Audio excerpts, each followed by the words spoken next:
Pharma కంపెనీలకు భూములిచ్చేది లేదని పోరాడి అరెస్టైన లగచర్ల రైతులకు ఊరట లభించింది. బీఆర్ఎస్ పోరాటం ఫలితంగా రైతులు జైలు నుంచి విడుదలయ్యారు. సంగారెడ్డి సెంట్రల్ జైలు నుంచి 16 మంది రైతులు ఇవాళ ఉదయం రిలీజ్ అయ్యారు. 37 రోజుల తర్వాత లగచర్ల రైతులకు బెయిల్ లభించింది. అయితే ఈ కేసులో సురేష్ తో సహా 7గురికి మాత్రం బెయిల్ లభించలేదు. ఇదే కేసులో జైలుకు వెళ్లిన మాజీ ఎమ్మెల్యే పట్నం నరేందర్ రెడ్డి నిన్న రాత్రి విడుదలయ్యారు.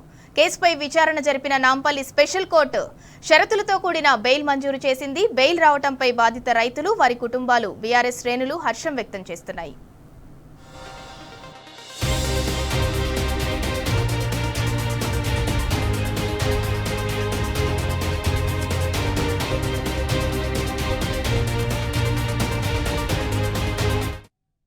తాను గొడవ జరిగినప్పుడు అక్కడ లేకున్నా అర్ధరాత్రి వచ్చి బలవంతంగా అరెస్ట్ చేసి తీసుకెళ్లారని జైలు నుంచి విడుదలైన ఓ యువకుడు తెలిపాడు.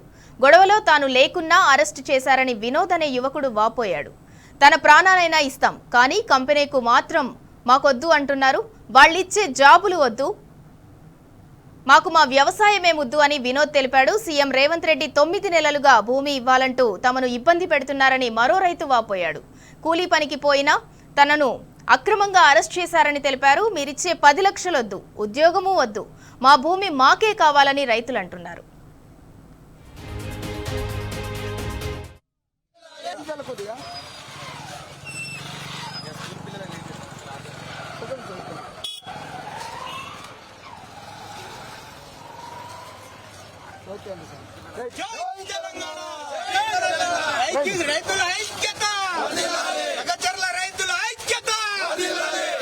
ఆ రోజు మీటింగ్ జరిగితే వేరే ఊర్లో జరిగింది, మా ఊర్లో జరగలేదు. అది మీటింగ్కి పోయినరు అందరూ, మేము పోలేము. అంటే రాత్రికి 1 గంటకు లైట్ బంద్ చేసి వచ్చి పట్టుకుపోయినారు. ఎంత చెప్పినా వినలేదు. మా అమ్మని తోసేసిండ్రు, కింద పడిపోయింది. అమ్మ ఏడుస్తూ ఎందుకు తీసుకెళ్తున్నారని సార్ వాళ్ళకి చెప్తే ఏం లే, చిన్న ఎంక్వైరీ అని తీసుకుపోయినరు. ఇంత రాత్రి పూట ఎంక్వైరీ ఎందుకని మా అమ్మ అడిగితే తోసేసిండ్రు పక్కకి.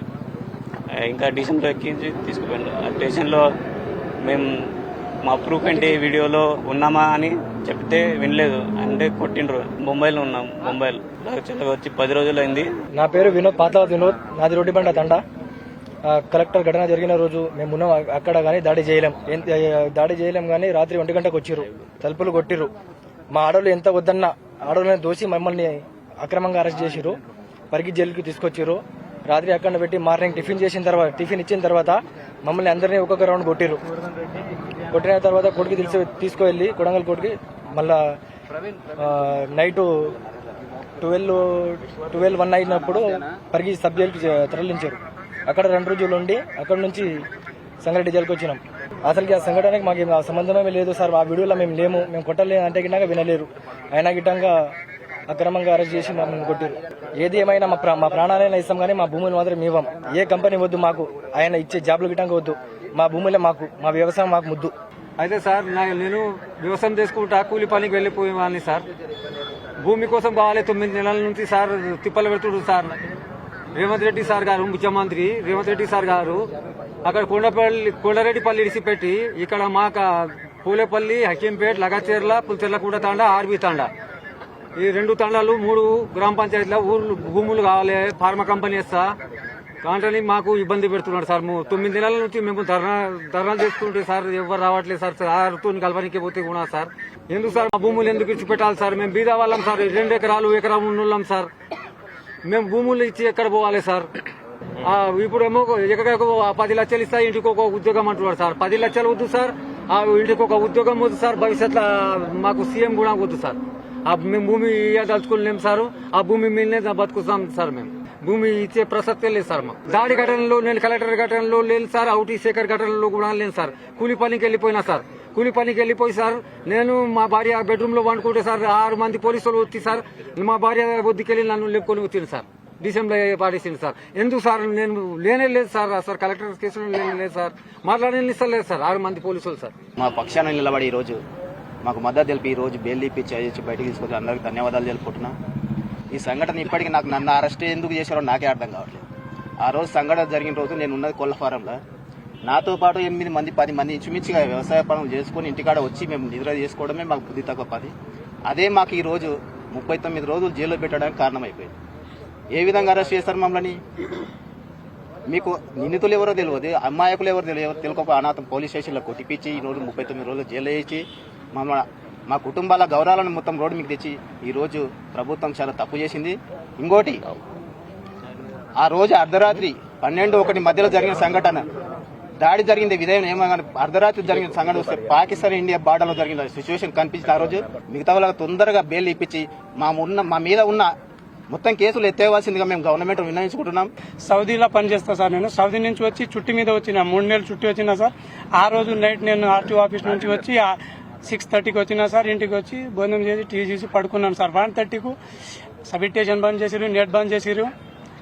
10-15 మంది పోలీసులు వచ్చి పట్టుకున్నారు సార్. మొబైల్ తీసుకున్నాకుంటే మొబైల్ తీసుకొని మొబైల్ తీసుకున్నాను సార్. పిఎస్ వచ్చి కాళ్ళు కట్టి కొట్టిరు సార్.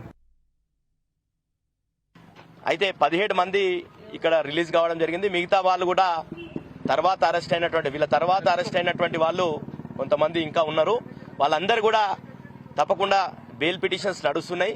100% వాళ్ళకు కూడా బెయిల్ వస్తుంది తొందరలోనే. ఎవరికి సంబంధం లేనటువంటి వాళ్ళని, పాపం ఎక్కడనో బయట పనిచేసుకున్నటువంటి వాళ్ళని, విష్ణువర్ధన్ రెడ్డి అనే వ్యక్తి ఆయన అక్కడ లేనేలేడు ఇన్సిడెంట్ లో, అయినప్పటికీ అదేవిధంగా హీరియా నాయక్ గారు కావచ్చు, పత్లావత్ సీను గారు కావచ్చు, వీళ్ళందరినీ కూడా అన్యాయంగా అక్రమంగా ఒకరి ప్రేరేపణతోని, అంటే మా భూములు అడిగితే మీరు ఇయ్యరా, మేము భూములు అడిగితే ఒక ముఖ్యమంత్రిగా నేను అడిగితే ఇయ్యడా అనే ఉద్దేశంతో కక్షపూరితంగా వీళ్ళ మీద కేసులు పెట్టి వీళ్ళని చిత్రహింస గురి చేసి 37-38 రోజులు జైల్లో పెట్టినటువంటి కారణాలన్నీ కూడా చెప్పడం జరిగింది. కాబట్టి ఇప్పటికన్నా కానీ పోలీస్ వాళ్ళని మేము కోరుతున్నాం, మీరు ఇన్వెస్టిగేషన్ కరెక్ట్ గా చేయండి. మీరు వాళ్ళు ఎవరైతే రేవంత్ రెడ్డి గారి సోదరుడు తిరుపతి రెడ్డి గారు చెప్పిన పేర్లను మొత్తం కూడా యాడ్ చేస్తూ పోతున్నారు. ఇప్పటికీ లిస్ట్ లో 71 మందిని యాడ్ చేసిండ్రు.